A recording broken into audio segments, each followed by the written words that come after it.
Fifty Sixin.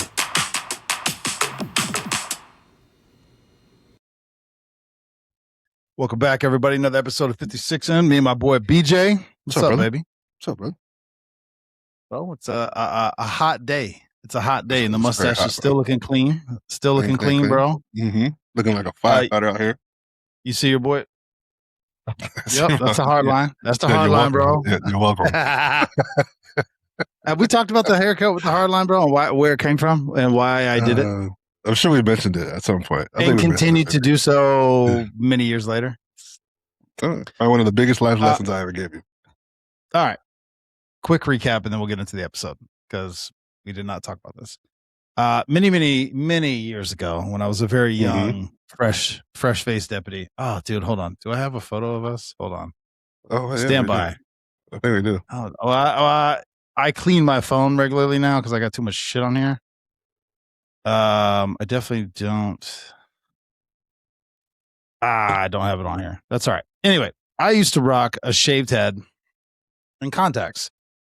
I was young. Oh, you got it, bro? Throw it up there. Ooh, I hope a little more over. There you go. I don't know if that's gonna be clear, but people can see. Bro, I am washed out. I am white as shit. Well, if you can't see it, I used to rock a shaved head and contacts because one, I was young and broke and getting your hair cut. I mean, I don't know how much you pay, BJ. It's $40-$50 a pop. That's expensive. I mean, I get my hair cut once a month. I don't know, but whatever. All right, bro. Anyway, but back in the day, that was a lot of money. I mean, I guess it still is now, but I couldn't afford it, so I just shaved my head. And I've been doing that for years, bro. Years. Just rocked a shaved head. And I start joining law enforcement. Never thought about it. And I got into, I don't know, 20 something, maybe 30 use of forces, meaning very quick. Hey, turn around, put your hand behind your back, handcuffs on. That's not use of force. They start running, they start swinging on you, they fight, they start going, whatever it is. That's use of force. It was aggressive. It was a lot. And I'm like, bro, what am I? I'm not. Is it just me? I don't understand. Like, what the fuck? And you were the one said, bro, I know you, but you look like somebody. I don't know if we should say it on the thing. You look like somebody that wants to fight. We'll just, how about that? Is that fair? Can we just trace it that way? Yeah, the way, the way you present, the way you present is not the way that you think you're being perceived. Yeah, correct. Yeah. So I was like, what should I do? And you were like, you need to grow your hair out. You need to put your glasses on. Now I will say I've gone through iterations of the glasses because they kept breaking. So anyway, whatever.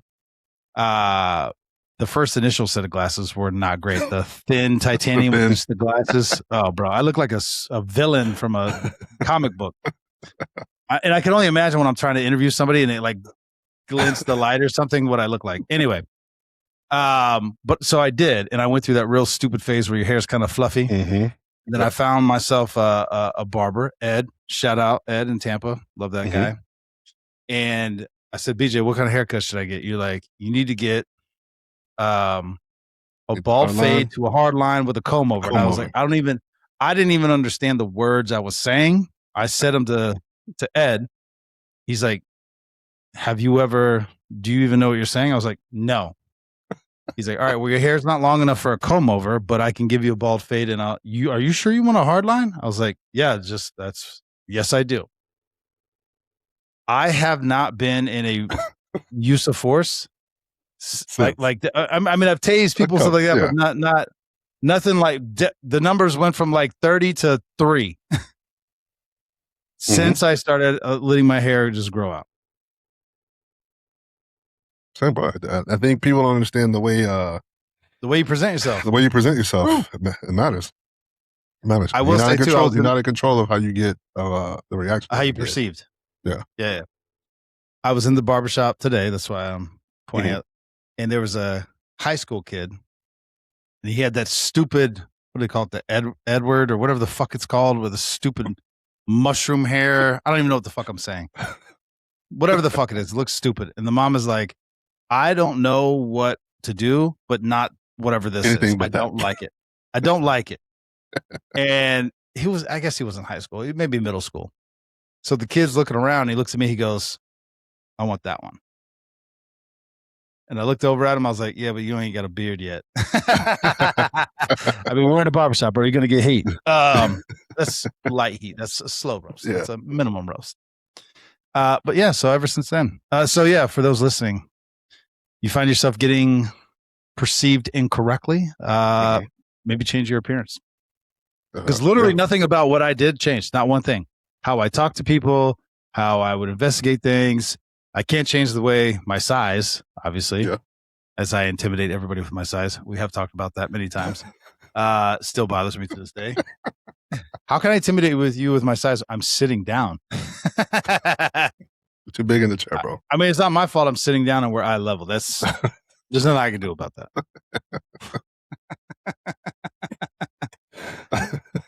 Shit. All right. Anyway, so today we're going to be talking about some history, leadership, law enforcement, personal growth, and we'll include at the very end. We will save time this time. Our T-Rex's dragons, but whatever. We'll save it to the end, BJ. That's that's the last thing we'll talk about. All right. I am going to mix it up. Instead of the time machine, let's because we were just talking about this and we were like, let's record this. Recruiting, not just for law enforcement, but what's important to the agency for recruiting, what's important for the person being recruited, and then how important are benefits now that we know what we know. But I'll kick it to you because you've actually been in recruiting. I never was. I think recruiting obviously is a big thing. Pause. That was crazy. Recruiting is very important. Yeah, that was crazy. It's a very important piece of where you're not obviously law enforcement because that's what we work in, right? But I think in any I would say agency, but any business, any company, your recruiting is going to be important, right? Because it's going forward. What do you want the culture to be? What is the brand? Like obviously you want people to to represent what it is that you're trying to push forward, right? So, especially in law enforcement, I think it's very, very important to really, really narrow down the recruiting part, especially when you want a certain product, right, to be dished out to the public or to be had to represent your office, right? So it's obviously it makes it difficult. Obviously, law enforcement is a little bit different because this is a job that really not a lot of people want to do, right? It's a very, very small. Go ahead. I think it's a very small portion of the population that want to do this job, right? Can be interested that really want to do the job in the full aspect of everything that encompasses, right? So what you see on TV obviously is not it's not the full scope of everything with the job, right? It looks, like a lot of things. It looks great on TV, but when you actually get back, you're like, ooh, this is a little bit different than what I thought, right? This is a job that's very demanding, very highly scrutinized, right? So everything you do is going to be scrutinized. So for me, I think that's a very, very important piece of it. And I think it's a very distinct, small selection of the population that's going to really fit in and give you what you want as a product when you're putting out there on the street with the community. What you got? When you say that not a lot of people want to do it, I can tell you that's extraordinarily subjective depending on what part of the country you're in. Okay. Meaning,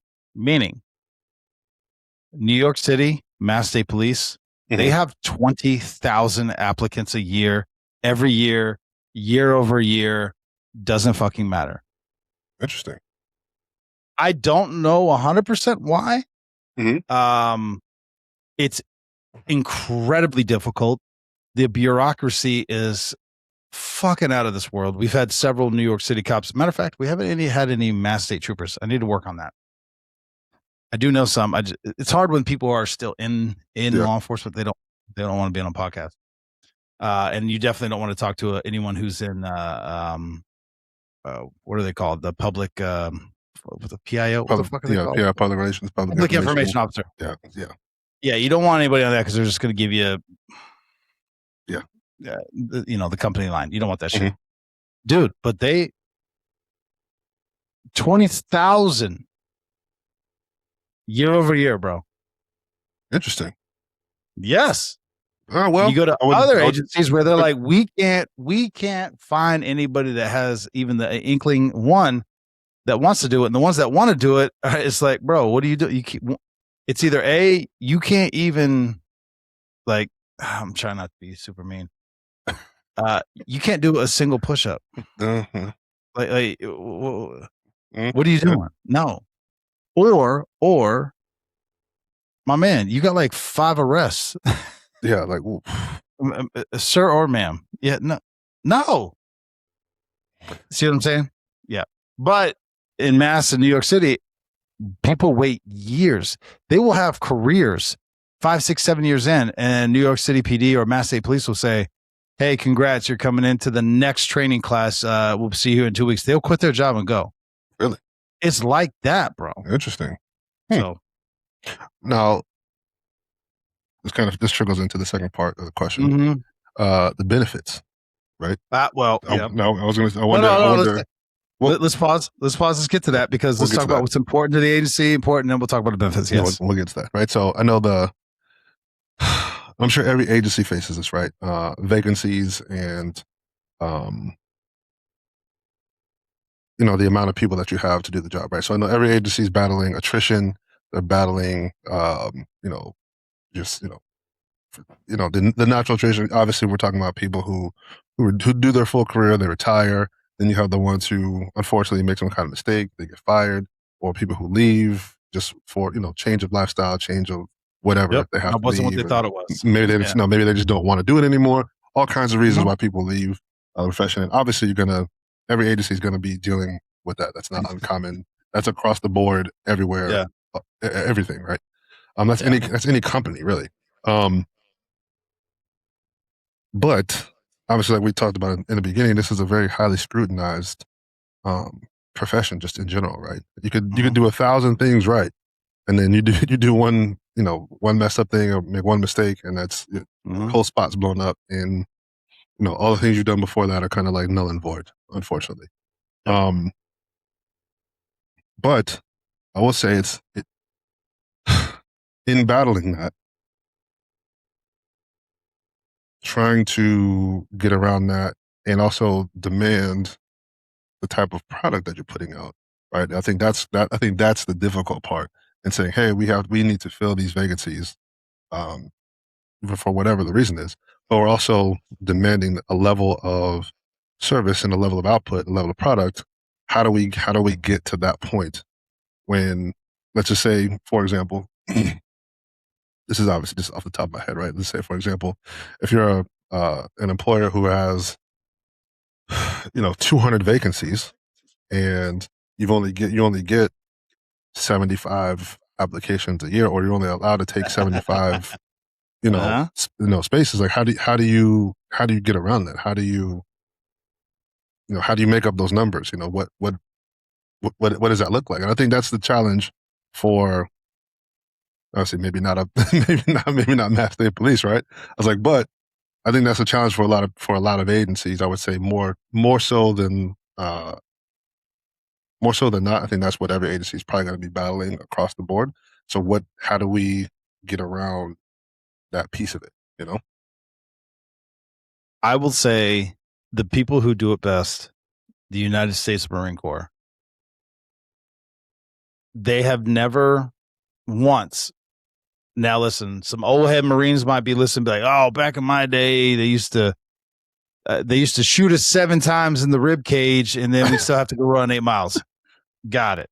Okay. But the United States Marine Corps has always, and from the beginning, from its inception till to this day, been the most difficult boot camp. I mean, just what's expected and required of them in their physical fitness aspect, and surprising because everyone makes fun of Marines, like they eat crayons and all this stuff. But you do have to pass the ASVAB, and I'm talking to my son, my brother, my mom, my dad, all this. They have a standard of excellence that it's mandated, and Marines want to. They do it the best. They've never changed through the highs, the lows. It has stayed consistent. I think agencies and organizations do themselves a disservice when they lower standards because they got to meet numbers. You cheapen the product. The fact that they got rid of SOT at our favorite agency, I mean, at this point, I think everybody knows. I think that did a disservice. And you remember when we came out, because we had the little bell on, people who hadn't gone through it are like, oh, y'all think y'all, there was some animosity from the old heads. Oh, yeah. And it was only 2 weeks. Yeah. Let's be honest about some shit. It was 2 weeks long. I'm not saying it was fun. I have no desire to do it again, but I'm proud that I made it through. Yeah, of course. I felt like I accomplished something.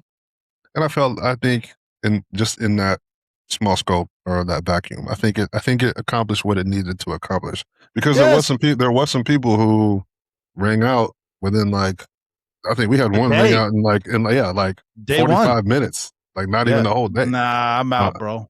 Yeah, like I don't want to do this, and it's like. So would you have rather coddled that guy for 6 months, gone through FTO, and then the long week, short week, and those schedules and those 18-hour days where you got to work 7 at night till 7 in the morning, go to court, you don't get home till 1, all that.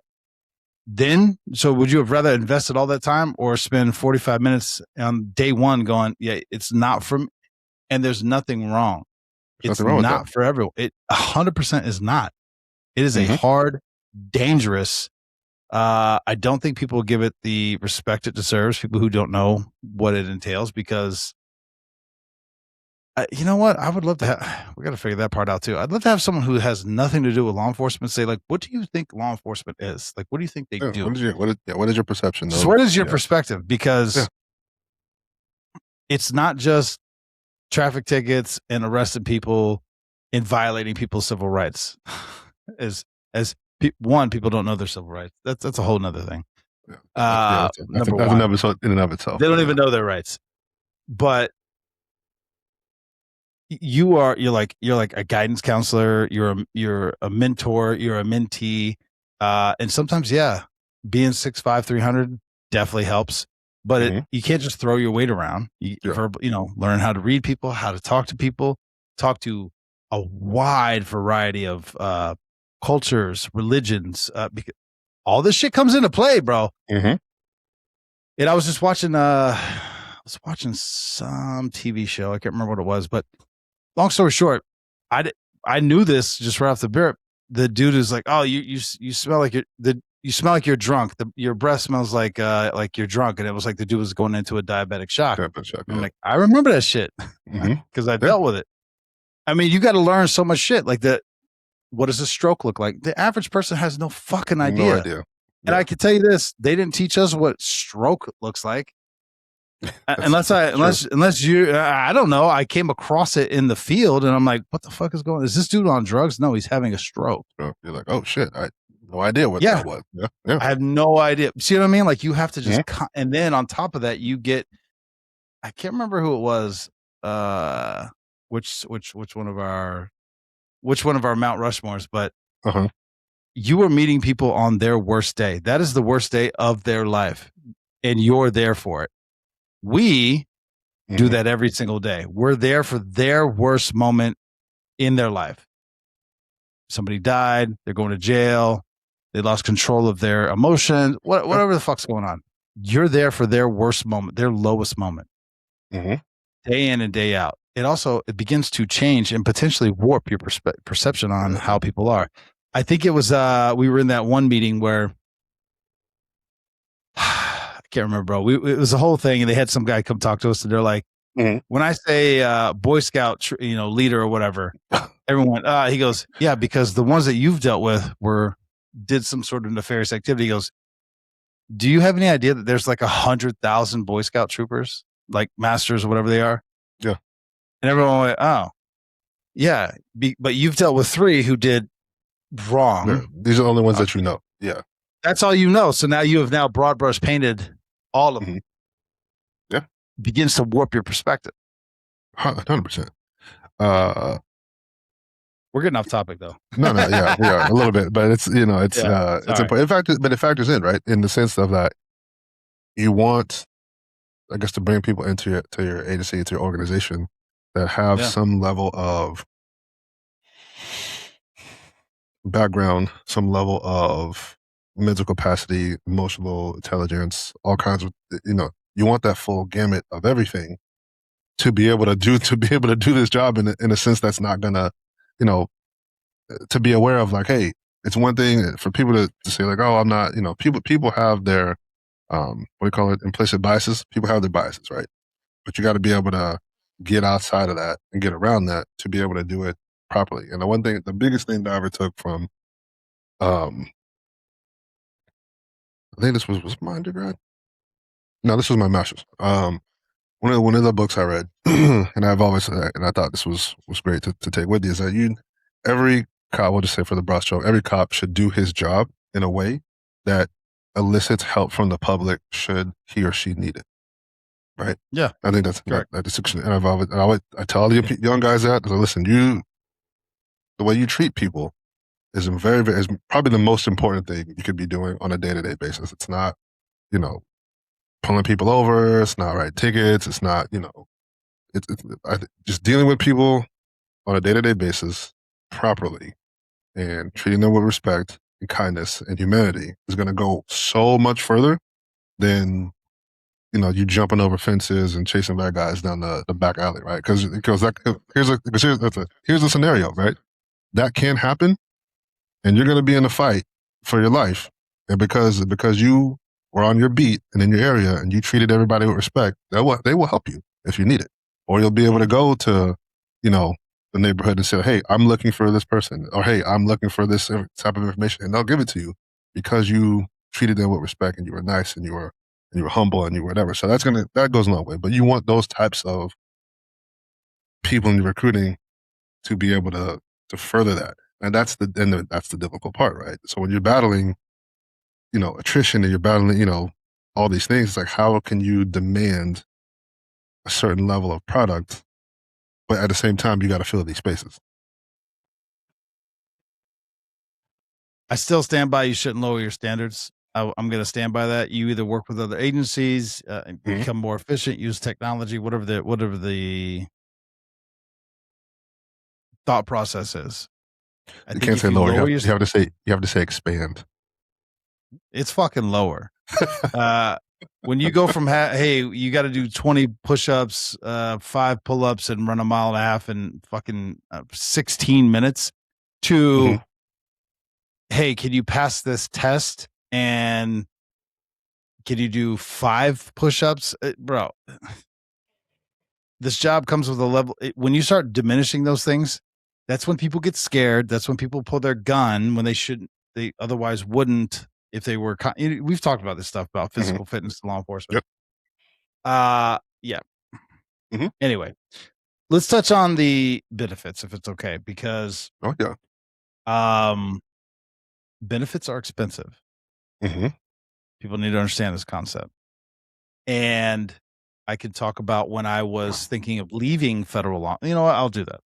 I was thinking of leaving federal law enforcement because I needed to get out. Mm-hmm.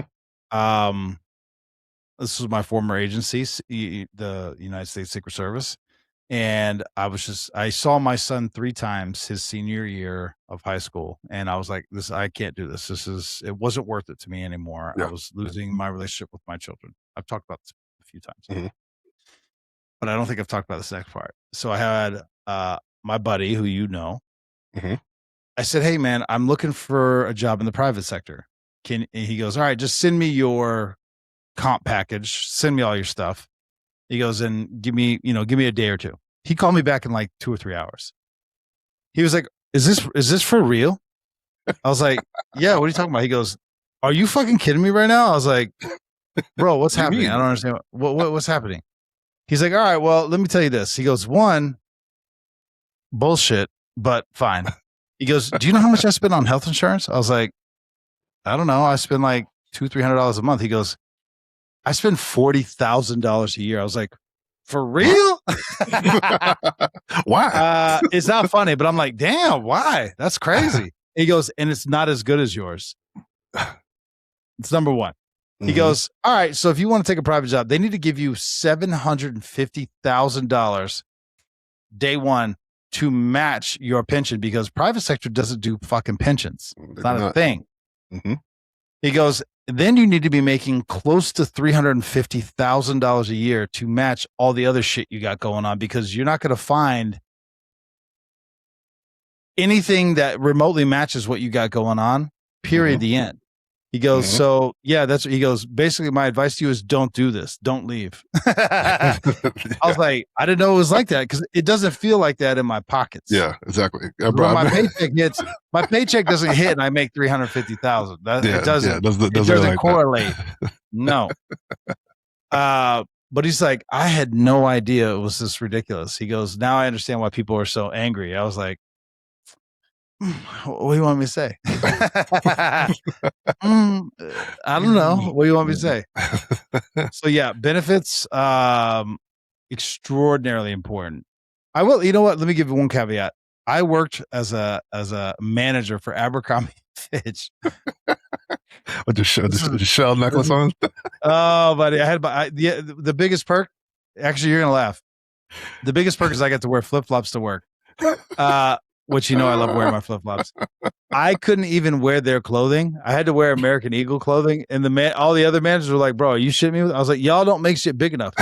And before I get any hate from people on fucking online, this was right out of college. I was still pretty shredded football. I wasn't 42-year-old where definitely can't fit in that shit now. I was shredded at the time, but they didn't make a size big enough for me to fit. On top of that, bro, their jeans were like $250. Exactly. I ain't doing that, bro. American Eagle's like $40 off the clearance rack. I could wear them shits. Anyway, their health insurance was fucking phenomenal.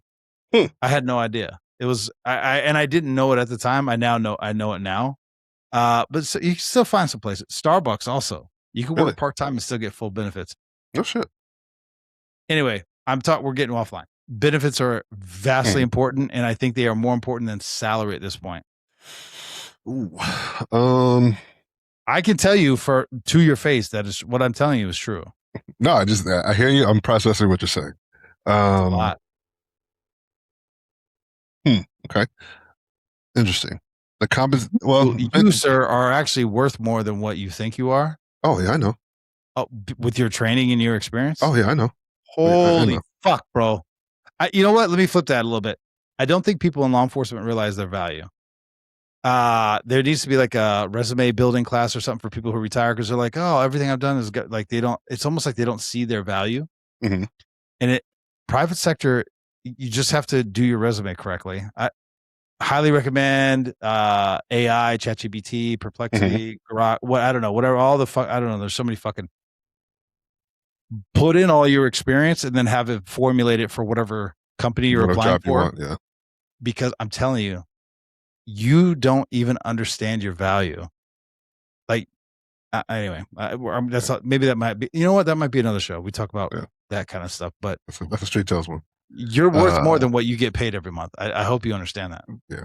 I have highly specialized skills. I do realize that. Benefits wise, so I will touch on this, and maybe because I think you actually had some real jobs before coming to the office. You did. So me at 23, 24 years old, whenever I started, it was 24. Whenever I started, probably didn't really have the full scope of like how important benefits was. Because I was like, I want to do this. I need a real job. You're looking at at that age, probably you're looking at the compensation, not really looking at the other side of, the package. You know what I mean? It's like, okay. I mean, I think we made what, 47 when we started? Yeah. And now it's, I make well above that now. I do okay. Trust me, I do fine. But the benefits, once I actually got into recruiting and started looking at the HR side of it, because I had to explain, you got to run the full gamut. Like, hey, why should somebody come and work here, right? So I started looking at the benefits and the retirement, how it works, and I'm like, oh, this is actually kind of fucking important. I probably should have looked at this in the beginning, to start, right? And luckily, we had some people, you and I talked about it. We also had some people come in and kind of like explain, hey, you really want to maximize this. These are some things you should be doing from the jump. to be able to maximize where you're at, right? So pensions looking great. Other things outside of it looking really, really, really good. Especially if you want to do this job for a while. Everybody wants to make it to the end, and you want to, be in a good spot once you're done. And that's the thing I would try to sell, not sell people on, but explain. Especially as a recruiter, like, look, what makes us different than any other agency locally, right? Outside of the compensation, right? Because that's one thing. But for example, for people to understand what we're talking about, is if, hey, we're going to pay you, just for the sake of conversation, $100,000 a year, but your pension it's a 2% multiplier, versus this agency over here is going to pay you $85,000 a year, but their multiplier is 4%. Now you're looking at like, oh, I'm gonna take the 100. Like, easy, hold up, wait a minute. You need to look at the full scope of everything to be able to understand. Maybe that's not the best plan. Like you said, the health insurance. I didn't realize people were paying that much for health insurance outside of it. Because I personally don't go to the doctor that much, so I really never really look that much, especially at the beginning. But once you start getting into you have family, you got kids, you got other things, you're like, oh, this is important. Bro, you want to piss everybody off? I have 2 kids. My costs for delivery, bro. Yeah. Woo, bro, people get like, hey, bro, come do what I did. It's fine. Yeah. You could do it too. Yeah, the $250 a month for your whole family, no matter how many kids you got, or what their diagnoses are, or what their medications are. Yeah, bro. Yeah. So when you're looking at that, those kinds of things matter. So, obviously, that's just not just in law enforcement. That's any business or organization. What kind of benefit package do they have? Because some things are more important than other people. Like, hey, some people will give you 3 weeks of vacation a year instead of 1. Or they'll give you vacation's a big one, bro. Now that I actually use it, I'm projected to take 2 months off of work this year. I've never done that in the history of me working, and I'm like, and I still have like time left over. I was like, man, this is nice. Right? Yeah, well, that's another one you talk about that. Does your shit roll over? Because that's something too. That's another one. That's another one. Some people go, hey, you gotta use this much in the year. I know ours has changed a little bit since you left, where it's like, hey, higher, you gotta more, but it's changed in the sense of like how you have to use some of it, right? So like, just get a bank of time. Some people separate out their time, like you get this much sick, this much vacation, this much holiday. Whereas some organizations do it differently. They just give you a bank of time and you use it how you use it, which is different and it matters, right? So I mean, the benefits are a big thing, especially when you start to get into how it's going to affect you at the end or towards the end of your career, especially. I remember, I probably never forget this shit either, but this was a municipality, so they have a little bit different, they got different rules and they can kind of do whatever they want to do. I won't say the agency, but I remember talking to the guy at like a, not a demo, but where every agency kind of comes in and everybody's doing their, their pitch or whatever, but I remember talking to this guy agency and he was like, yeah, the compensation was significantly higher than what I was getting at the time. But then they were like, yeah, we also have 20 years and a 4% multiplier. What? I was like, what? What do you, what? Let me see that sheet. Like, damn, I was like, do you know how much money this is? He's like, yeah, it's pretty fucking sweet. And I was like, yeah, that is. And it's like, how do you, it's like, damn, I was like, I don't know if we can compete with that. I'm gonna be honest. I don't think we can compete with that. If people are actually looking at the benefits package, I'm like, there's not much we can do to, if you're a top candidate or whatever, you can kind of pick and choose where you want to go. Yeah. I'm like, so. So let me do this. Not a financial advisor. This is not financial advice. I can't remember all the disclosures. This is just me talking about things that I've learned. But I was talking to my daughter today, she calls it dad talks when I just start talking like what she calls high level things because she's 18, I'm 42. Yeah. But I was explaining, I was like, I want to get you and your brother, and I should have done this years ago, but I'm learning. I'm learning later in life what I wish I would have known in my 20s. I was like, I want to get you both whole life, $1 million in whole life. It's probably going to be a little pricey now, but if you do it when they're born, everyone's like, oh, that's so morbid. You're getting life insurance on a baby. I was like, no, it's not. It's not so my baby dies. That's not what I want. It's you have $1 million life insurance policy. And if you get it when they're super young, it's like less than $20 a month, bro. I mean, I don't sell the financial products. I'm not a financial advisor. I'm going to keep saying that over and over again. But just for purposes of this conversation, for like $20 a month you spend more on fucking McDonald's breakfast, bro, and you can give your kids $1 million life insurance policy. Why is that important? It's not important up until they themselves get married, have children. They can take over the payments of the policy. They have it.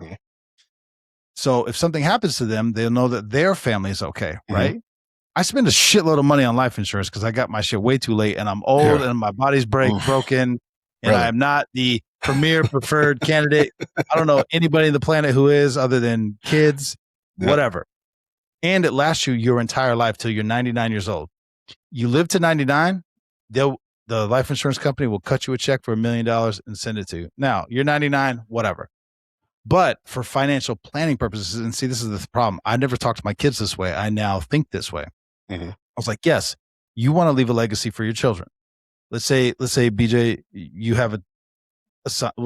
You have a son. You want to leave your son $1 million. You don't have a life insurance policy worth $1 million. You have $1 million in the bank account. So you're going to tailor your life to make sure you maximize that $1 million so you can leave it for your son because you want to leave your son a legacy. Let's say your mom got you $1 million life insurance policy when you were born, and you've been spending $16 a month since you were a baby. Yeah. You know, when you die, they're going to get $1 million. Now you, adult BJ, can spend your $1 million however the fuck you see fit because you know your children are going to have that money tax-free, by the way. That's the other thing. You leave somebody $1 million from your bank account or your stocks or your capital gains, baby. Listen, government's coming to take some of that. Depending on where you live, depends on how much they're going to take. Yeah. See what I'm saying? I'm trying to set them up for their life to have a legacy beyond me and beyond my grandkids. They're great. Like, think this way. 100%. Now, see what I'm saying? But it's that kind of. I was not thinking of that shit when I was fucking 16, 18. I was thinking of that shit when I was 30, bro. I was just like, yo, we got enough money. Can we add meat? Can we add meat to the dinner? Exactly. Is this thing gonna clear when I give this card away? You know what I'm saying? Shit, bro. Yo, we got $12 left. Yo, we paid all our bills this month. Shit, we doing all right. Yeah. Now I will ask. I think this was the original question. Knowing what you know now, right? Yes. At this stage of the game, right? Obviously, we got some years to retirement, but that's neither here nor there. Knowing what you know right now, how would that have changed maybe your decision at the beginning of your career to either one, maybe go into the career, or what would you have done differently at the beginning, benefit wise? I would have become a federal agent as soon as I got out of fucking high school. Dude, BJ, do you realize if I would have done that? Or no, college. So you know how close I would be retired now if I would have done that. I wasted 10 fucking years, and then I wasted 8 years doing. Let me rephrase that. I didn't waste it. I didn't know what I didn't know. Exactly. But my time at the sheriff's office means nothing. I don't get to keep that.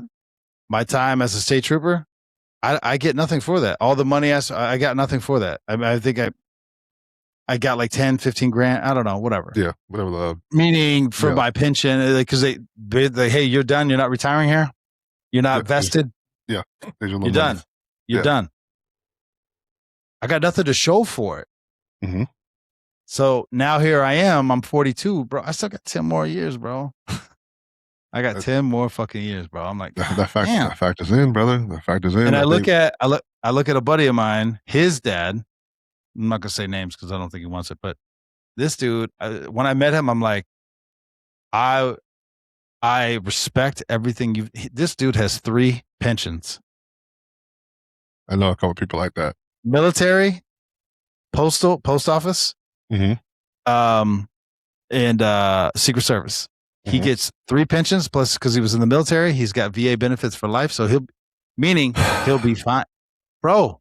Him and his wife just go on cruises like 6 months out of the year because they're just like, yeah, whatever, we're gonna go play because that check gonna come every month no matter what I do. Bro, I got some.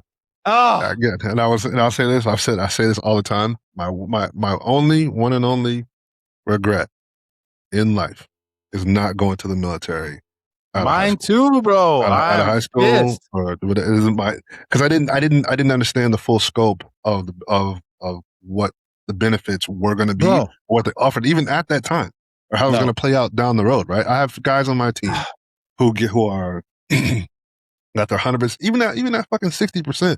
Their disability or whatever. I got guys that you get $4,000 a month, bro. Bro, BJ, I tore my ACL in college. I did nothing for that. No, nothing for that.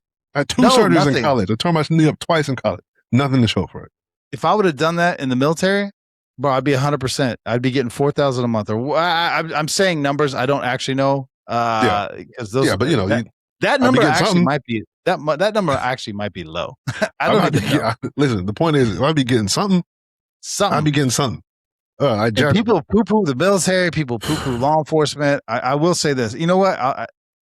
If they had federal firefighters, I probably would do that. Oh, in a heartbeat. Because my God, bro, not everybody loves those motherfuckers, and I love them too. It's like it's a sibling rivalry. We all stand up, but I would madly talk shit to them on a call when I was local. Of course I would. Oh yeah. But yeah, nothing but love. But that's the only difference. If they had federal firefighters, I'd do that instead all day. Brother, I am. Could you imagine, BJ? Could you imagine if you joined the military, even if you just did one contract? I'm not military. I don't know what I'm saying. 4 years at a minimum.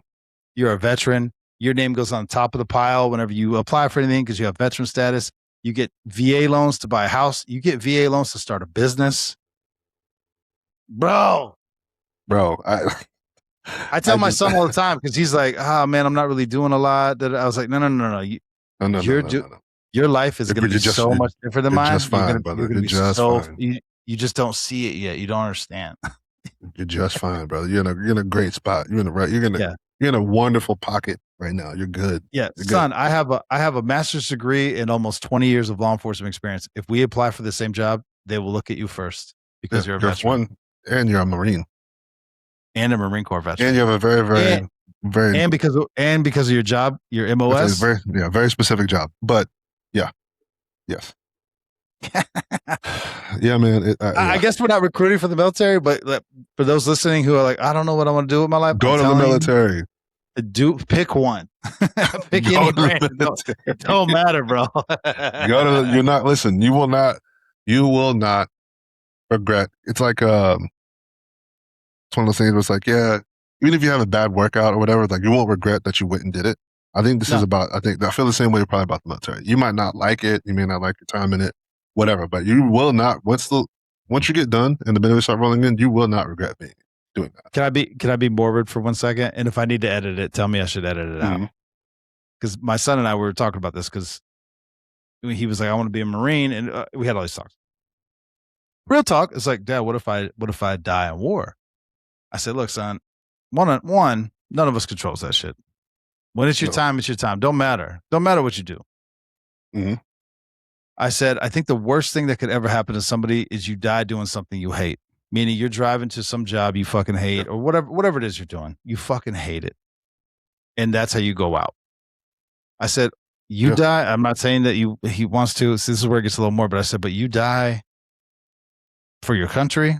Again, I don't want my son to die. I was like, it's better than dying doing something you fucking didn't want to do. Going to be I don't want to name job positions because I don't want to belittle anybody. Yeah. But imagine you died driving to work and you're like, I fucking hate this job.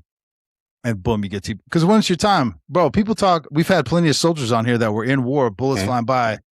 They're running and the guy to the left and the guy to the right, boop, boop, boop, but not them. It's not their time. Yep. So the point of that advice was, don't think about it like that. You're doing something that you want to do, that he does love it, and you're doing it for your future. Like you're building towards something. Mm-hmm. Don't think of it that way. 100%. Yeah. Do I need to edit that out? Was that too morbid? No. Was that crazy? No. I actually, you just reminded me of a quote that I'm probably going to write on the, I'm going to write it on the gym wall in the garage, but it says, if I should fall, may I fall from the highest heights. I'm like, I like that. I like that a lot. Yeah. Go after it, man. I was like, you're young, you're able. Bro, this is the age talking and the wisdom, right? There's nothing like, how's it go? You know, the pain. There's pain from the pain of regret or the pain of like discipline. You know, but you get to choose, right? Mm-hmm. So it's like, it's gonna. You know, I'd rather go after what I want to go after, and if I don't make it, then I don't make it. But I fucking tried, and I went after some shit that I wanted to do. There's no shame in that. It's like, but that's the way we should be going after it. Bro, dude, you're living your life right now. There's nothing worse than being like, I could have done more. Or I should have tried, or I wish I was like, well, I can tell you, it pains me every time I think about it. Like, sitting around my military buddies and I'm like, my 100%, or like, my, and I'm like, I just want to punch me in the throat a little bit. It's like a little jab in the throat. Like, shut up, man, I got it. Right? But I'm like, it stings me a little bit. It stings me every time. And I'm like, because I could have. There was nothing keeping me from doing it other than the fact that I was like, maybe just, not knowing what I didn't know. But two things. One, for my veterans who don't want to sign up for their VA benefits because they don't need it, give them to me. Well, no, please sign up. Even if you never use them, sign up, because one day you need them. And instead of waiting 6 months to a year for them, if you've already signed up, when you need them, they're there. They're available for you. We'll talk offline about that. Yeah. I'll explain where that's coming from. Drives me crazy. And lastly, we'll jump to the next topic. But my psychiatrist, who I love, Dr. P, she's been on here. She's been on the show. Well, she was on Street Tales, sorry. But I was bitching to her. I was like, I'm busy. I've got all this shit going on. I got work. I'm doing this podcast thing, this book thing, working on this documentary. I got my first couple of speaking gigs. I was like, I feel like I'm doing too much. And I say that only because I'm like, I'm worried that I'm chasing something. I'm basically old and I should be focusing on my children and my family. She's like, how old are you? They're 42. She's like, yeah, this is when you get the fuck go. You get after it. She goes, I don't hear any problems. She goes, are you saying you're tired? Like, what the fuck are you talking about? Go get it. Because there's going to come a time where you physically cannot go get it anymore. Yeah, brother. Yeah, man. I was like, hey. Yeah, man. Dr. P, shout out. Love Dr. P. Yeah, I subscribe to that. I subscribe to that wholeheartedly. I know you keep giving me shit about lifting heavy and blah, blah, blah. Listen, I'm going to do it because there's going to be a point in time when you can't anymore. And that shit's going to sting you internally. Do it while you can. For as long as you can, because there's going to be a point in time where you can't do it. Yep. What would you do with a time machine? I do a lot of things with a time machine. I'm going to read out the things. You get 3 trips only. This is hard for me. I'm going to have to think through this. I'm going to read them out and we could discuss it. Historical events you'd like to witness.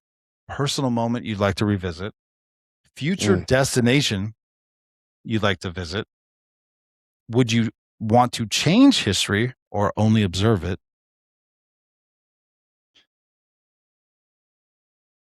See, this is where I started. When you brought this up, the topics, I was like, my brain immediately went to, I want to go see some shit. But now it's like, what about future me? Wait. What about personal moments where I could be like, so let me answer first. I'll answer first.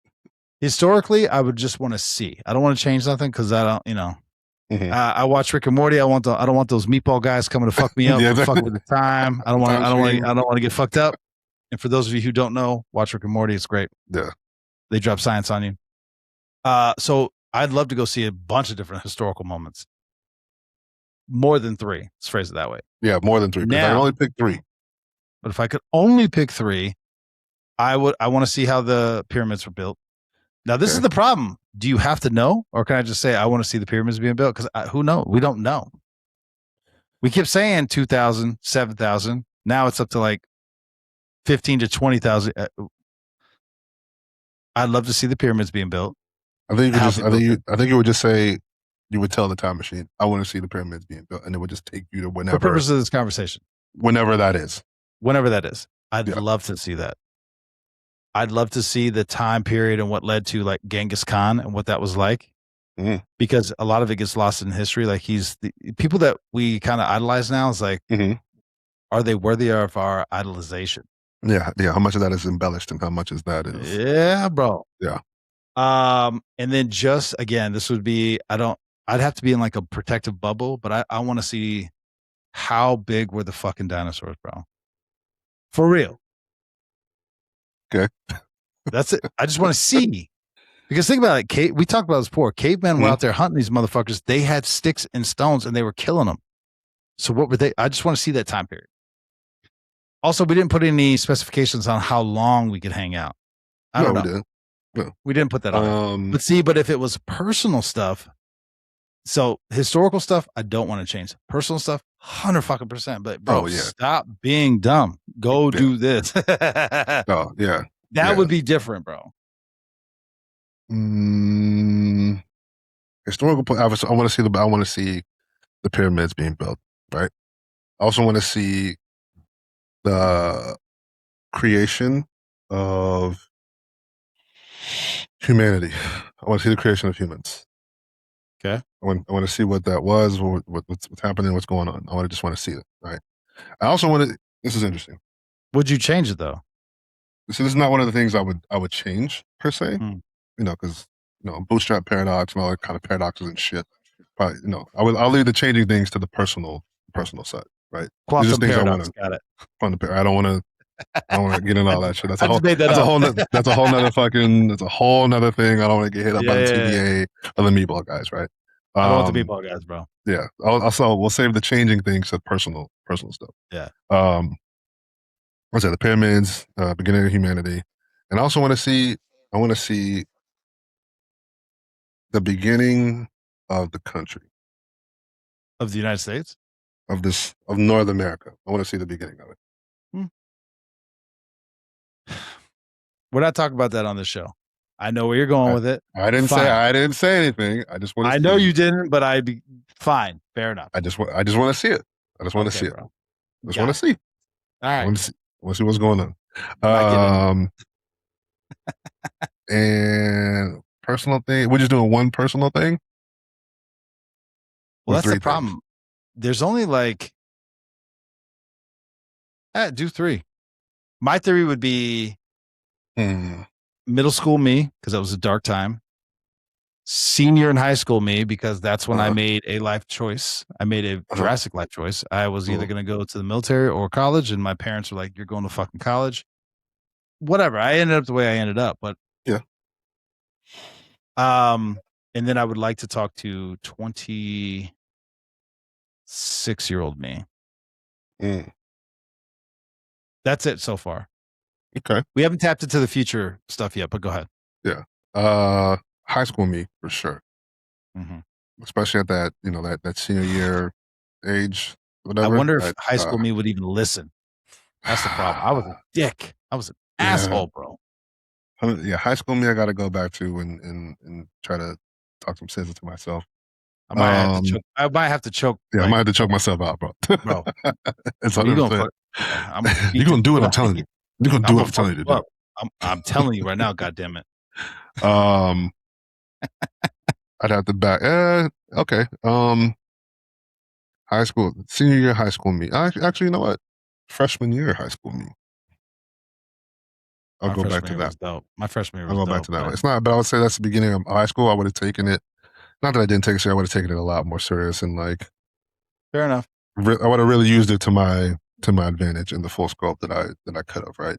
in the sense of what I tell kids is high school is the last time in your life that you're going to be able to do something that matters, that's beneficial, and it doesn't cost you anything. So I would 100% went into it with that mindset. Some shit, yeah. And done a lot more, right? Oh, and the classes too, you could have taken. Oh man, I would have. I took all the bullshit easy class. I killed. Yeah. So that's why that's why I had to back it up. I had to back it up a little bit. Fair enough. In that aspect, fair enough. Yeah. I blew a lot of opportunities. I'd say maybe 25-year-old me. 25-year-old me. Because a little dark time for BJ. How old were you when I met you? I was 24, 25. Because my birthday was actually like right after we were in the academy when my birthday was. So yeah, so let's say 24, 25. I was 25. Why 25-year-old you? Because again, you I were would have went into as I've ever. Yeah, go ahead. Yeah, bro. I would have went into career wise a lot different than I was. A lot of my confidence was based off of like the things I had done and was able to do physically, not necessarily up here, right? So it's like I would have changed my outlook on life and on definitely would have done the benefits and shit. Focus on that a little bit more. I would have talked to myself like, hey man, going forward, all that shit is fine and dandy. I got it. Great, amazing, right? But we need to focus on this side of the house a little bit more. These things are going to be. I wasn't thinking in the future far enough at that point in my life. I was kind of I'm just happy to be here, which is fine. It'll get you through, right? It'll get you through. It's kind of the similar thing to freshman year. You would like, I would have, damn, hey man, look a little further out of the horizon. They'll just be happy to be. Yeah, I should be happy to be here, of course, right? It's like, but if you're, playing a little bit more for going forward in the future, so I would have had a little bit more. Talk to myself about the foresight a little bit more, right? Got it. And then maybe we haven't talked about the future yet, but I'd say 30-year-old me. 30-year-old me. Would you need to talk to 30-year-old you if you talked to 25-year-old you? Yes. Oh. Because I probably would have changed my. I would have changed my. That would have changed my love life a lot. 30-year-old me. I see what you're saying. I see what I'm saying. That would have changed my love life a lot more. Again, things I learn now. It's like, man, in that back in us guilty of this for a long time. It's not, hey, does this girl actually like you? Like you like her? You know what I mean? So, I would have had that talk with myself. BJ, at that point in time. BJ, don't do that. Not that one. But I like it. Don't do that one. Not that one. Let me ask you some important questions. Let me tell you what's the about answers to those questions. Yeah. You're about to spend the next 3 years wasting your goddamn time. Yeah. We're not talking about anyone specific. Don't worry about that. We're just talking about. Hey, we're just talking about what I'm talking about. All right. Generalities. Yeah. Shit. What about the future? See see, this is the time travel, time machine stuff. I don't know about future though. I don't know if again, I wouldn't want to change anything. I just want to see. I would just want to see. I want to. You know why I want to see? You want to know why I want to see? I have a lot of angst. Not anxiety. I'd say angst. I'm worried for my children's sake because I'm worried about where things are going. I see it. I don't like it. It bothers me. I'd like to know, all right, there's hope on the horizon. My great grandkids are going to be okay. Yeah. It's weird.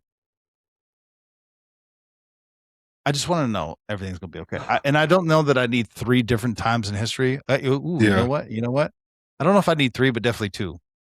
I'd say, well, how about this? I'd say 100 years into the future, 1,000 years into the future. And then, so I want to see the beginning. I want to see the end. What does the end look like? Just to see. I don't want to change nothing. I just want to see. Maybe I don't want to see. It'd blow my fucking brain. Yeah, maybe I don't want to see. So oh my God. Yeah. But what if it's like, the end is 3 billion years away from now? What does it look like? It's like, all right, that's a long time. How far have we come? Yeah. I think that's about. Yeah, Are we a okay. multi-planetary species? Are we not? Yeah, I'd say 100. Okay, 100 years. The end. That's more personal because it just makes my kids, my grandkids. Yeah. Yeah, the 100 years. Then the end, and then I'd say maybe 10 years from now. I'd go 10. You go that quick, huh? I go 10, then 100. How does all this work out? The end. How does this? Yeah, how does just a glimpse? Just a glimpse. I just want to see. Just a glimpse. Yeah. And for people listening, neither one of us have partaken of anything illegal. We just like to think this way. Just be thinking about shit. You know what I mean? Yeah. Just be thinking, bro. All right. Moving on. Saving time. We got 2 more topics. Is that right? Yeah. Well, so I kind of rolled 2 into 1. Is being stupid a choice? And the importance of consistency. The difference between ignorance and choosing poor decisions. People are dumb. It just is what it is. There ain't nothing you can do about it. Your neurons ain't firing the way other people's neurons is firing. That's fair. Your receptors is low. Your receptors is down. Theo. Why consistency beats talent. I do agree with that. Mm-hmm. And then any examples from careers, parenting, fitness, and leadership, and then what habits changed your life. So, start number 1, ignorance and choosing poor decisions. I think we got to make a distinction between decision-making skills and intellectual capacity, right? The way intelligence is defined is, call me if I'm wrong, but it's about the ability to learn and make decisions based off of what you've learned, and adaptability, right? Now that's separate from making bad decisions, right? I would always say we want to make the most well-informed decisions that we can make. But sometimes, I think people just make bad decisions. They don't use enough logic, or they're controlled by their emotions. I'd rarely say that people who make bad decisions a lot are usually making that decision from an emotional standpoint and not thinking it through, right? So it's. Let me give you some parameters. Sorry, because this is where my brain went. Sorry, I did not do that. 2 different topics, same vein, maybe. The individual who goes to the University of South Florida, who's like, I just want to go through for a run with headphones on at midnight because I have a test and whatever. I'm going to go run through the box. That's a horrible decision. Yeah, but are they ignorant? I don't know. I'm just asking. I don't know. Number 2, example version. Today's kids. I can't believe I'm old enough to say that, but the age 18. Let's give 18. Let's do 16 to 26. Okay. Right now, today's 2026. So kids that are 16 to 26. The level of fucking just stupid shit that comes out of their mouth, and they don't know what they're talking about. And I'm like, you have a device in your hand that you can just talk into the dumb shit you're saying, and it will give you an answer. It'll give you multiple answers. I spend more time explaining why that's dumb and completely void of facts. And I will also say, and this is where it becomes different between ignorance or poor decisions. Sometimes facts don't matter. Yeah, but it doesn't feel right. It feels like what I'm saying should be right. Yeah, I don't understand, bro. Maybe it's a generational thing. So those are the 2 examples in my head. It's like you can just do dumb shit. Poor decision. Ignorance. I don't know the words I'm trying. You're not observing your surroundings. This is a horrible idea. Yeah. Or you are just being obstinate in your stupidity. I think a lot of them are just ignorant, right? But but in the second one, when you have the ability to find out and you don't take the ability to find out, it's like, come on, man. Bro, when you and I would say dumb shit back in the 80s and 90s because we were just talking shit, bro, we had to go to like one, you had to own encyclopedias and you had to own the newest editions. Mm-hmm. And then you have to go in there and look under, like, I don't know, fitness. You'd have to have F encyclopedia, Yeah. look up, you know what I mean? Like, that's what we had to do. You're like, oh, Then okay. we went to the AOL where it would take 45 minutes for your fitness query to download. Now I could just go, hey, Siri, tell me about fitness. I'm trying to lose weight. And it will go, oh, boom, this is how you can do that. Yep. That wasn't a thing, bro. But yet the really same questions are being asked. Track down those answers, boy. Yeah, but I think a lot of it too is just based on is based in emotion. And two, I really do think that while social media, it can be for good, I think there's a lot more adverse effects of social media than there are good things, maybe. I think it just put everybody into a place where they feel like what their opinions matter to everybody more than just themselves, right? It's like, I have a platform. Yeah, you have a platform. It's like, but I also think people lose the they don't realize that you could just keep scrolling. You don't have to say anything back to them. Just let them think what they think, or you don't have to engage with a lot of the shit on the internet. You could also block them. You could also take the shit off your algorithm. You just have to engage in a lot of these things. But it's and I think too, here's the big thing. Like, the internet and social media opens up confirmation bias on a level that we have never seen before.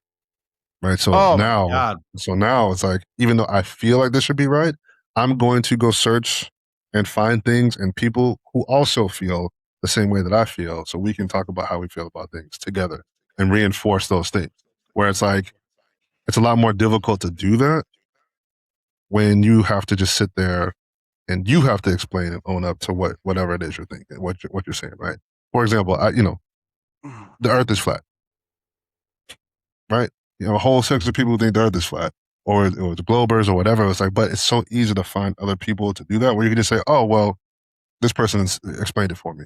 You don't actually have to say it for yourself and explain it for yourself. I think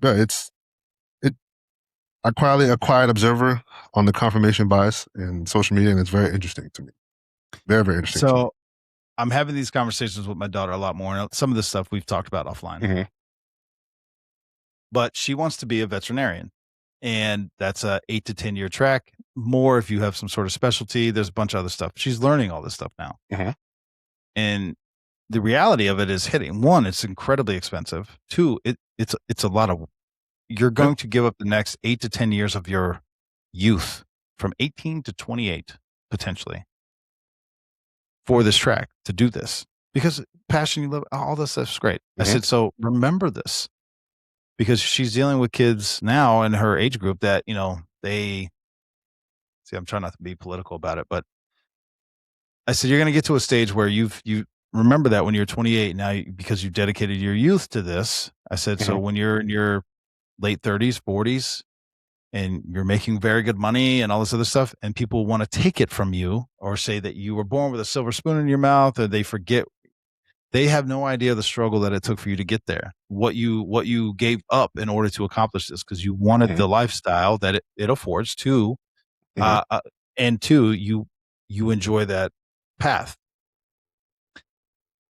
It's very easy to look around and say, why don't I have what they have? There must be some sort of bias or inequity or whatever it is. She's seeing it right now. Mm-hmm. Kids that she's in high school with that never went to class, always had an excuse, had, 17 different types of anxiety, couldn't get homework done, all this stuff, had all these big plans. And now and again, I'm not knocking, I'm actually going to tie this back into recruiting.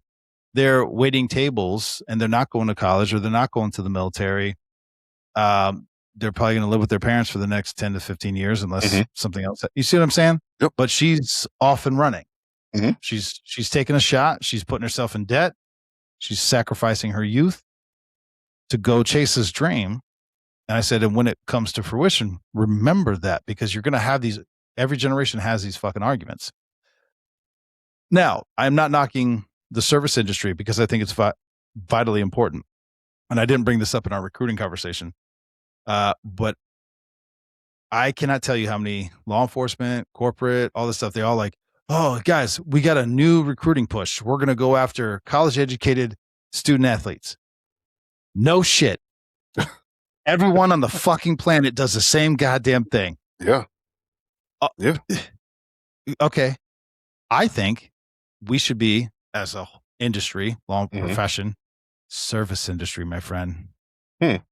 Whatever that means. Waiters, bartenders, Starbucks baristas. I don't give a fuck what it is. You deal with every fucking walk of life.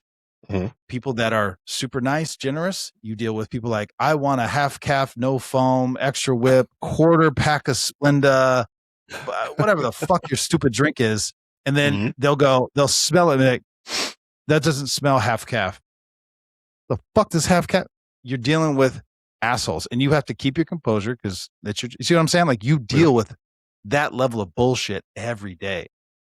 You almost engineered or wired to be able to do what we do, where you have to talk to people every day. You're talking to people. You're talking to drug addicts, homeless people, prostitutes. You're talking to CEOs, politicians.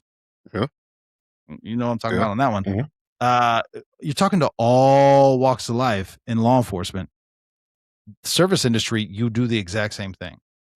And you have to do it with some decorum and some professionalism. Now you add the physical fitness part in there. Boop, it's a different thing. Yeah. I see what you, I get you. Bro, nobody does that. Tell me how many times. Actually, never mind. Don't tell me that. Yeah. No. Don't dig into it. But I'm telling you right now, somebody's like, oh, he was this 22-year-old kid, graduated right out of college, never had a job, but oh my God, he's got this degree. It's amazing. He should definitely be in this profession. Okay. Or this 26-year-old who went through school, waited tables. You know what I'm saying? Worked. Some life. Yeah. Yes. Just saying, bro. Life experience beats any of that other shit. Actually, that ties into our last episode about college and life. Yeah. Yes. That's all I'm saying. Yeah, I agree with you. My mom doesn't mind if I'd say this. My mom went to med school later in life. She was in her 50s. She's considered a non-traditional student because of her age. She went on she's a doctor now. So she went through the, recruiting. I don't know all the words I'm saying. I'm not a fucking doctor, but she had to do the recruiting for the med school, all this shit. Every time she went to these panel interviews, she was like, the comments were like, this was refreshing. This was so fun because you have such a vast array of experiences in your life. Military. I mean, she was a military communications engineer, a weighted table. She did bartend. She did all this shit in her life because she's 50 years old. All the other applicants were like, oh, I was straight A's in high school, straight A's in undergrad. I did 1,500 hours on a community service ambulance. It's like, again, I'm not knocking any of that shit because I know it's hard. And again, those people are also dedicating their youth to this profession that they're chasing. But she had such a vastly different life experience. They were like, oh my God, this is amazing. It was almost like fun. Like, oh my God, this is crazy. Yes. It's interesting that you say I had a similar conversation with a coworker about this because some of the because there are a lot of young guys that guys and gals that work with us, and you can see and it's not their fault because they're young, right? So they don't have the life experience and the scope. And this went back to what we were talking about yesterday with because you can doesn't mean you should. Some of them don't have the life experience to understand the full scope of what it is that they're doing and the weight of what they're doing and the weight of what they're saying and what they're putting on paper. And if you do arrest this person, what does that mean?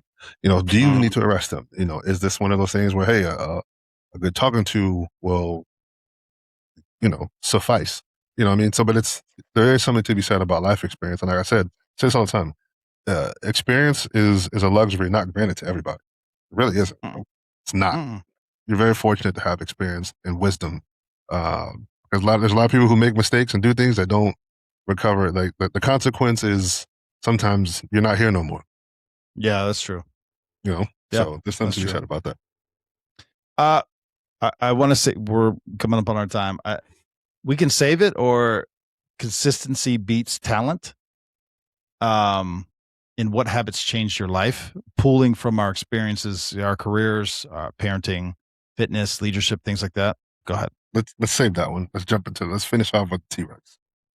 I don't want to, because we were going to talk about it on last episode. We keep saving it, but let's talk consistency. We'll save that for the next one. I'll save it for the next one. I'll make that. It's actually, for the listeners, spell consistency. Exactly.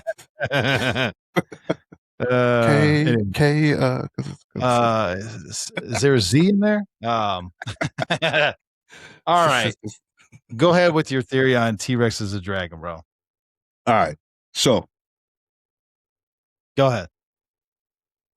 Well, first of all, I think dinosaurs are it's crazy to me that they just these renderings of like what dinosaurs look like, and it's I think what I've learned the last couple of weeks is they call it the vacuum seal, or the like the vacuum seal type of thing where they kind of just like find these bones and like, oh, it must have looked like this. I'm like, have you seen the skeleton of a rabbit? Or any other kind of like animal? The skeleton looks nothing like what the actual animal looks like, because there's fat, there's muscles, all kind of shit on top of it, right?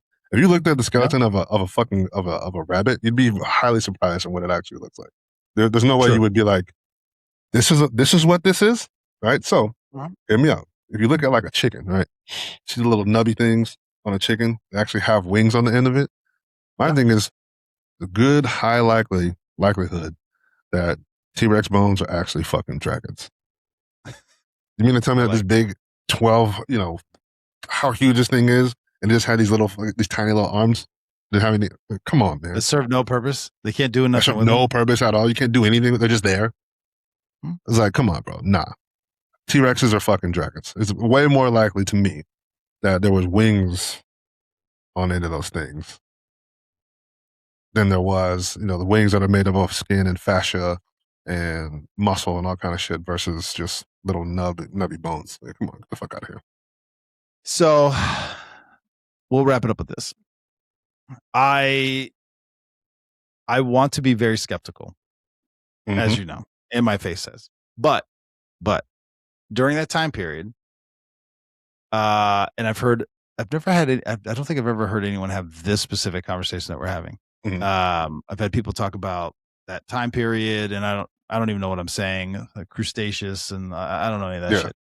But during the time of the dinosaur with plants and, the fucking pilgrims, which was way past the dinosaurs, talked about having lobsters. You see them, they're fighting them with spears because they're like 6-7 feet long, hundreds of pound lobsters. Like, bro, the oxygen levels, right? There we go. Because people keep trying to say, oh, there's no way because the bone density, whatever, they couldn't fly. Yeah, in today's atmosphere, what was it like back then? Maybe they could have.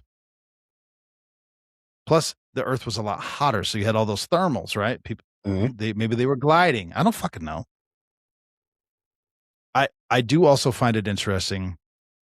Every culture, Native Americans, ancient Chinese civilization, definitely, obviously, in like the United Kingdom, that area, European, bro, even African cultures and South American cultures have depictions of dragon-like creatures. We'll just phrase it that way, because there's a difference between the Chinese dragon and then the whatever, the ones that breathe fire and all this other stuff. But dude, you don't, Titan boa or whatever the fuck it was. It was like a 500-foot long fucking snake, bro. One, they couldn't live today because of the atmosphere that we live in today. Megalodon, right? People don't even understand the scope. That's why I'm saying I just want to see the size difference. I'd love to see that. Yeah. A mammoth was the size of a 2-story house. Yeah. We can't fathom something walking around, live, not just one, but like a whole fucking herd. You see what I'm saying? Or the short-faced bear that's like, 20 feet long and could run like a fucking, I don't know. I'm going to say a cheetah, but run fast as fuck. How about that? Yeah. I don't think people understand how big current things are. These are like the size of an actual polar bear. They're fucking huge, bro. They're huge. I was like, I don't think people understand how like. Go back 300,000 years or whatever. Again, don't criticize my fucking time frames and what I'm saying. It's just the concept of the atmosphere was different. Even the trees back then. Bro, the mosquitoes and shit, they see them in rock. again, I'm calling them mosquitoes, whatever their fucking crustaceous Yeah. dinosaur period name is. They have them in rocks where they're like 3 feet long. Could you imagine a 3 foot fucking long mosquito, bro? I'm done, bro. How did it fly? Yeah. So my skepticism only goes so far, but I can only wrap my head around today's time. But let me, you know what? Let me throw this out. We'll end on this. Just think about we're 80s kids, right? Yeah. Just the food we eat has changed. Oh. And I'm gonna get real specific. Butterfingers. And I actually, two things. I did a deep dive on Butterfingers and Reese cups because I had one of each, I don't know, about a month ago. And I took a bite of one. I was like, damn, did my taste buds change that much? Those were my favorite candies in the whole world. Like that was my shit. Mm-hmm. No, right in like the late 90s, they changed the recipe. Yeah. And matter of fact, they can't even call Reese cups. They can't even say peanut butter filling because there's no peanuts in them. Read the fucking packaging. It's not peanut butter any longer. Interesting. Yes, bro. So that's just in our lifetime.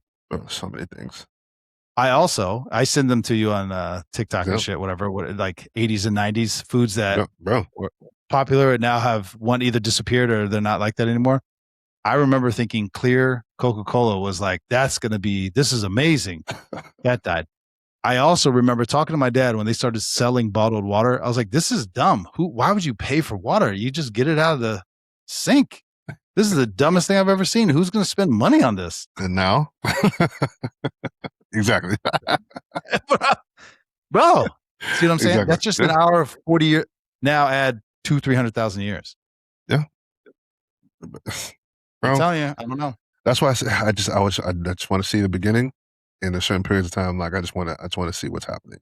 Because you mean to tell me anyway, that's the offline conversation. We'll get into that another time. But dinosaurs, T-Rexes are dinosaurs.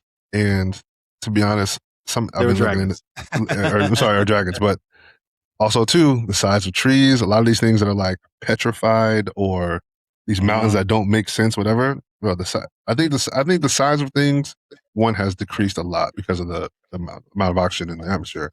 It's like, but some of these things look like petrified animals or petrified trees. We'll just leave it at that. Like, this looks like a fucking tree to me. It's also why, bro, the giants, human beings, maybe, bro, this is the thing. Maybe cavemen were fucking 23 feet tall or whatever the fuck. I'm just trying to, I'm 6'5", 300 pounds. I'm not the biggest person on the planet, but I am you and I both are above average size for men walking around today. Yeah. My brain cannot fathom. I couldn't fathom trying to kill a black bear, which weighs 200-300 pounds with a stick. Yeah. With a spear. Or he's advanced. He has a sharp rock. Bro, are you shitting me? That's what we're using. Let alone a fucking mammoth. Yeah, bro. How the fuck did you take these things down? And there is evidence that they were being consumed by man because they have the bones or whatever in Alaska and they see the teeth where they're ripping the meat off the teeth and shit. So it was done. How the fuck did they do it? The strength. Yeah, bro. It's completely different species of human being. Gotta be. Now you give me, I'm 30 feet tall and I'm 2,000 pounds, or I don't know fucking what the math. Well, my bone density is structure. And well, let's see. I'm 6'5", 300. So now times 5. So I'd be 1,500 pounds and 30 feet tall, bro. Now I'm using a small tree as a speed. Exactly. Like some of these old buildings with these 20-foot doors. Why the fuck you got a 20-foot door for people who aren't 20 feet tall? Bro, also, why are all like the giant footprints and all this other shit? Why are they all in South America and Africa, bro? There's nothing you don't see. Again, they don't tell you that they're there. They might be there. Sure. But like they're like, oh yeah, it's just right there. They're just it is encased in sand and stone and whatever, and they just unearth this footprint where the footprint is like a size 75-foot shoe. Yeah. So we're not gonna talk about this. We're not gonna. And it's got like the 5. It's got the 5 toes. It's like it's a human being, bro. Like so, we just no. We're gonna glaze over this. I've thought about this for a long time, bro. Mm-hmm. The caveman thing, I've thought about a lot. I think I did originally hear that on Joe Rogan, and again, he was even thinking modern time. He goes, maybe their muscles and their bone density. I was like, dude, maybe they were 30 feet tall, bro. Maybe you they're don't big. know. Maybe that's what the Giants were. Anyway, appreciate you, brother. All right, man. We'll get you on the next one. All right, bye.